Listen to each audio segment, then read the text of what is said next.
আসসালামু আলাইকুম ওরহমতুল্লাহি ওবরাকাতু। সম্মানিত দর্শক ও শ্রোতা মণ্ডলী, আপনারা এই মুহূর্তে যে যেখান থেকে আজকের এই ক্লাসটি দেখছেন কিংবা শুনছেন, আমি সকলকে জানাই আমার পক্ষ থেকে আন্তরিক সালাম ও শুভেচ্ছা। আজ আমরা শিখব কলকলার বিবরণ। তো প্রথম হচ্ছে কলকলার অর্থ কী, দ্বিতীয় কলকলার অক্ষর কয়টি ও কি কি, 3 নম্বরে কলকলা কখন হবে। তো 1 নম্বরে কলকলা অর্থ কী? কলকলা অর্থ হচ্ছে প্রতিধ্বনি। কলকলা অর্থ কী? প্রতিধ্বনি বা কম্পন।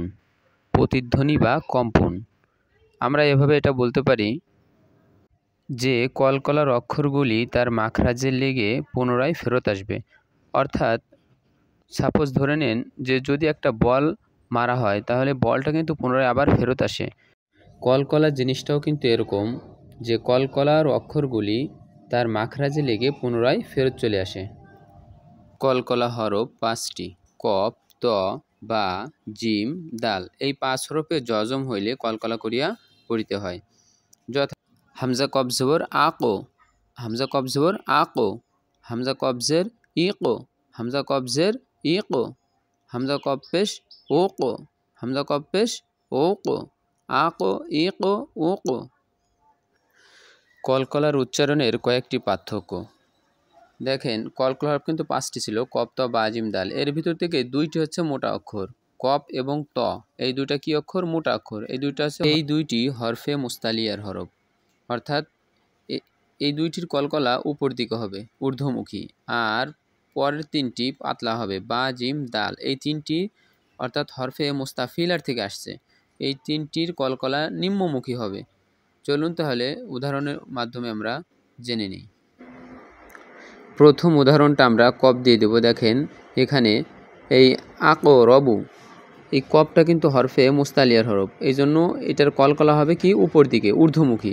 আমরা এখানে বলবো আকো রবু, আকো, আকো রবু, আকে রবু, আকে রবু, এরকম বলবো না।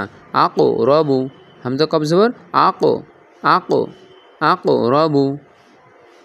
কফ দিয়ে দ্বিতীয় আরেকটি উদাহরণ, যেমন দেখেন এখানে ফালাকো, এখানে কফে অক্ফ করার কারণে সাকিন হয়ে গেছে কফের উপরে, এজন্য এই কফের কলকলাটি ঊর্ধ্বমুখী হবে, যেমন ফালাকো, ফালাকো, ফালাকো। আমাদের দ্বিতীয় হরফটি হলো ত। ত এটা হরফে মুস্তালিয়ার থেকে। দেখেন এখানে ইতো আমুন, তয়ের উপরে জজম আছে। এই জজম থাকার কারণে আমাদের তয়ের কলকলাটা ঊর্ধ্বমুখী হবে, যেমন ইতো আমুন, ইতো আমুন, অর্থাৎ কলকলাটা উপর দিকে হবে, ঊর্ধ্বমুখী। ইতে আমুন, ইতে আমুন এরকম হবে না, ইতো আমুন এমন হবে। চলুন আরেকটা উদাহরণের মাধ্যমে আপনাদেরকে বুঝিয়ে দিই। দেখেন এখানে তয়ের উপরে জজম আছে। এখানে ফাওয়া সাতো, ফাওয়া সাতো না, ফাওয়া সাতো না, ফাওয়া সাতো না। এখানে তয়ের কলকলাটাও ঊর্ধ্বমুখী হবে, অর্থাৎ ত হরফটিও আমাদের এখানে হরফে মুস্তালিয়া থেকে আসছে। ফাওয়া সাতো, ফাওয়া সাতো, এমন যেন না হয় যে ফাওয়া সাতে, ফাওয়া সাতে, এমন হবে না, কারণ এটা মোটা অক্ষর থেকে এবং হরফে মুস্তালিয়া থেকে। কলকলা হরফ কিন্তু 5টি ছিল: কফ, ত, বা, জিম, দাল। তার ভিতর থেকে আমাদের কফ এবং ত এই দুইটা হচ্ছে ঊর্ধ্বমুখী, অর্থাৎ এই দুইটার কলকলা যাবে উপর দিকে, কারণ এই দুইটা হচ্ছে হরফে মুস্তালিয়ার থেকে আসছে। বাকি 3টি হরফ হলো বা, জিম, দাল। এই 3টা হরফে মুস্তাফিলার থেকে আসছে, অর্থাৎ এই 3টা হরফের কলকলা হবে নিম্নমুখী, অর্থাৎ নিচের দিকে। চলুন আমরা কয়েকটি উদাহরণের মাধ্যমে বুঝে নিই। প্রথম হরফটি হলো বা। দেখেন এখানে আবে তার, আবে তার, এখানে বায়ের উপর আমাদের কি আছে? জজম আছে। বা হরফটি কিন্তু হরফে মুস্তালিফার থেকে, অর্থাৎ পাতলা অক্ষরের থেকে আসছে, এজন্য এখানের কলকলাটা নিম্নমুখী হবে। আবে তার, যেমন আমরা পড়ি ইন্না শানি আকা হুয়াল আবে তার। এখানে কিন্তু আবো তার, আবো তার এরকম বলা যাবে না, নিম্নমুখী হবে, যেহেতু এটা পাতলা অক্ষর, হরফে মুস্তাফিলার থেকে আসছে। বা দিয়ে আরেকটি উদাহরণ দেখেন, এখানে ওয়াকবে, এখানে ওয়াকফের কারণে বায়ে সাকিন হয়েছে, ওয়াকফের কারণে বায়ে সাকিন হয়েছে এবং কলকলা হবে। এই কলকলাটি আমাদের নিম্নমুখী হবে, ঊর্ধ্বমুখী না কিন্তু। ওয়াকবে, ওয়াকবে, ওয়াকবো না, ওয়াকবো এরকম না, ওয়াকবে এভাবে পড়তে হবে, নিম্নমুখী, ওয়াকবে। দ্বিতীয় হরফটি হলো জিম। জিম দিয়ে একটি উদাহরণ, যেমন ইয়াজআলনা, এখানে আমাদের কলকলাটি জিমের উপরে, অর্থাৎ জিমের কলকলাটি নিম্নমুখী হবে, যেহেতু এটা হরফে মুস্তাফিলার থেকে আসছে, এই জন্য এটা পাতলা অক্ষর, জিমের কলকলাটি আমাদের নিচের অর্থাৎ নিম্নমুখী যাবে। ইয়াজআলনা, ইয়াজআলনা, এখানে ইয়াজআলনা এভাবে আমরা পড়ব না, ইয়াজআলনা, ইয়াজে কলকলাটা একটু নিম্নমুখী হবে, ইয়াজআলনা, ইয়াজআলনা এভাবে আমরা পড়ব না। জিম দিয়ে দ্বিতীয় আরেকটি উদাহরণ, যেমন বুরুজে, বুরুজে, এখানে ওয়াকফের কারণে জিমে সুকুন, তাই জিমে কলকলা হবে এবং জিম অক্ষরটির কলকলার উচ্চারণ নিম্নমুখী হবে, যেমন বুরুজে, বুরুজে, এখানে বুরুজ এরকম পড়া যাবে না। আমাদের তৃতীয় হরফটি হলো দাল। এখানে দালে সুকুন হওয়ার কারণে দালে কলকলা হবে, আর দালের কলকলার উচ্চারণটি নিচের দিকে যাবে, কারণ এটা পাতলা অক্ষর, হরফে মুস্তাফিলার থেকে আসছে। এখানে আমরা পড়ব আদে রকা, আদে রকা, আদো রকা এরকম পড়ব না, আদো রকা এভাবে পড়ব না।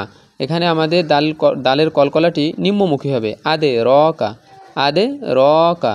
আবারও বলছি, আদে রকা। আশা করি বুঝতে পেরেছেন। এই ছিল আমাদের প্রথম পার্থক্য। মোট কথা, মোটা অক্ষরের কলকলার উচ্চারণগুলো ঊর্ধ্বমুখী হবে, আর পাতলা অক্ষরের কলকলার উচ্চারণগুলো নিম্নমুখী হবে। আশা করি বুঝতে পেরেছেন। এই ছিল প্রথম পার্থক্য। দ্বিতীয় আরও কিছু পার্থক্য আছে, চলুন তাহলে আমরা জেনে নিই। দ্বিতীয় পার্থক্য হচ্ছে ওয়াকফের অবস্থায় এবং অসলের অবস্থায়, থেমে যাওয়ার ক্ষেত্রে এবং মিলিয়ে পড়ার ক্ষেত্রে আরও কয়েকটি পার্থক্য আছে। ইনশাআল্লাহ আলোকপাত করার চেষ্টা করব, সাথেই থাকবেন। প্রিয় দর্শক, মিলিয়ে পড়ার ক্ষেত্রে লক্ষ্য করুন, লাকদ খলাকনাল ইনসানা, মিলিয়ে পড়ার ক্ষেত্রে স্বাভাবিক কলকলা হবে। দেখেন এখানে লাকদে, এখানেও কলকলা আছে, খলাক এই কপেও কলকলা আছে। মিলিয়ে পড়ার ক্ষেত্রে আমরা স্বাভাবিক কলকলা করব, কিন্তু ওয়াকফের ক্ষেত্রে মিলিয়ে পড়ার তুলনায় কলকলার উচ্চারণ শক্তিশালী হবে। যেমন উদাহরণ দিয়ে বোঝাই, তাহলে বিষয়টি ক্লিয়ার হবে। ফিল মিআদ, ফিল মিআদ। দেখেন যখন আমরা পড়েছি লাকদে খলাকনাল ইনসানা, তখন এটার থেকে প্রথমটার থেকে কিন্তু আমাদের দ্বিতীয়টার শক্ত হয়েছে, বেশি হয়েছে। ফিল মিআদ, ফিল মিআদ। আশা করি বুঝতে পেরেছেন। শেষের পার্থক্য হলো কলকলার হরফগুলিতে যদি তাসদিদ থাকে এবং যদি কলকলা হয়, সেক্ষেত্রে কলকলার উচ্চারণ শক্তিশালী বেশি হবে। আমি যে মিলিয়ে পড়লাম এবং ওয়াকফ করলাম, এই দুই রকম কলকলার চেয়ে যদি ওয়াকফ করি, সেক্ষেত্রে যদি কলকলার হরফের উপরে তাসদিদ থাকে, তাহলে সব থেকে শক্তিশালী হবে কলকলা। যেমন ওয়াতাব্বে, ওয়াতাব্বে, ওয়াতাব্বে শব্দটি ওয়াকফের কারণে শেষে সুকুন হচ্ছে, তাই সুকুন হলে কলকলা, এবং বা হরফের উপরে তাসদিদ, তাই মিলিয়ে পড়া এবং ওয়াকফ করার তুলনায় সব থেকে বেশি শক্তিশালী হবে কলকলার উচ্চারণ। লক্ষ্য করুন, ওয়াতাব্বে, ওয়াতাব্বে। দ্বিতীয় আরেকটি উদাহরণ, যেমন বিল হাক্কা, বিল হাক্কা, বিল হাক্কা শব্দটি ওয়াকফের কারণে শেষে সুকুন হচ্ছে, তাই সুকুন হলে কলকলা এবং কফ হরফের উপরে তাসদিদ, তাই মিলিয়ে পড়া এবং ওয়াকফ করার তুলনায় সব থেকে বেশি শক্তিশালী হবে কলকলার উচ্চারণ। আরেকটি উদাহরণ, হাজ্জে, হাজ্জে। এখানে ওয়াকফ হওয়ার কারণে জিমে সাকিন হয়েছে, আর সাকিন হওয়ার কারণে জিমের কলকলা হবে এবং জিম হরফের উপর তাসদিদ আছে, তাই মিলিয়ে পড়া এবং ওয়াকফ করার তুলনায় সব থেকে বেশি শক্তিশালী হবে কলকলার উচ্চারণ। মোট কথা হচ্ছে, আমরা যদি মিলিয়ে পড়ি, মিলিয়ে পড়ার তুলনায় ওয়াকফের ক্ষেত্রে কলকলার উচ্চারণ শক্তিশালী হবে এবং তার থেকে শক্তিশালী যদি কলকলার অক্ষরগুলিতে তাসদিদ হয়, ওয়াকফ হয় বা ওয়াকফ করি, সেক্ষেত্রে মিলিয়ে পড়া এবং ওয়াকফ করার থেকেও শক্তিশালী কলকলার উচ্চারণ হবে। আশা করি বিষয়টি বুঝতে পেরেছেন। আসসালামু আলাইকুম ওয়া রাহমাতুল্লাহি ওয়া বারাকাতুহু।